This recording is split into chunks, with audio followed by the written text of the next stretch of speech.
Politics, Deputy President William Ruto on Sunday continued with his onslaught against the Building Bridges initiative at the coast.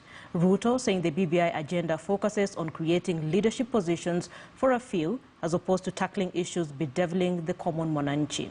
And as Jeff Kirui reports, ODM leader Raila Odinga wrapped up his three-day tour of Turkana County as he drummed up support for BBI, which he says will fast-track development in counties, especially for marginalized communities.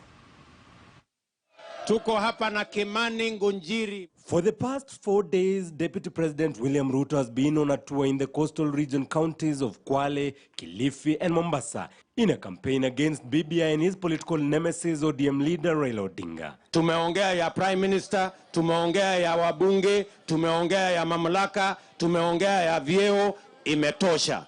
Saa hizi tuongee ya mama mboga pia. Ruto defending his hustler narrative that has ruffled feathers in the political scene with warnings of the risk of a class war. Nyinyi mnaosema mahasla ni watu wa fujo, wenye fujo ni nyinyi. Ama namna gani? Wenye vita ni nyinyi.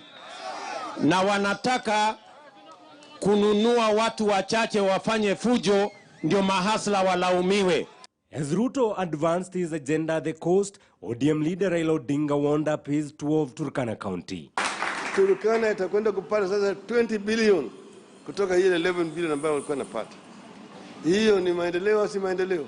Raila and his troops preparing the ground for an imminent referendum and hitting out at DP William Ruto. Badala ya kusimama tu waseme no, wanadanganya wa Kenya.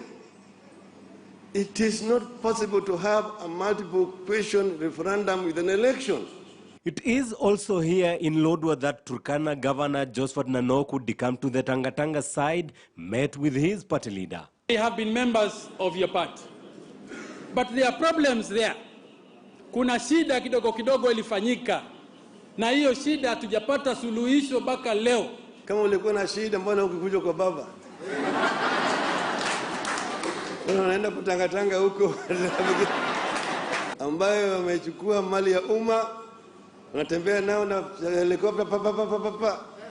Fanya harambee hapa, mbeba pesa na magunia, hiyo pesa juu imetoka wapi? Focus now shifts to county assemblies, which have 72 days to conclude debate and pass or reject the constitutional amendment bill. Siaya County Assembly, Odinga's political bedrock, has already passed the bill, with several other counties set to debate the document this week.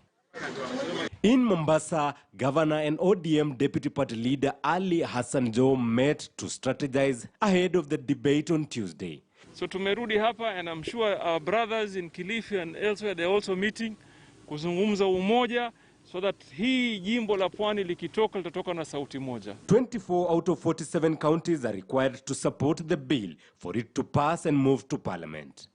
Jeff Kirui, KTN News.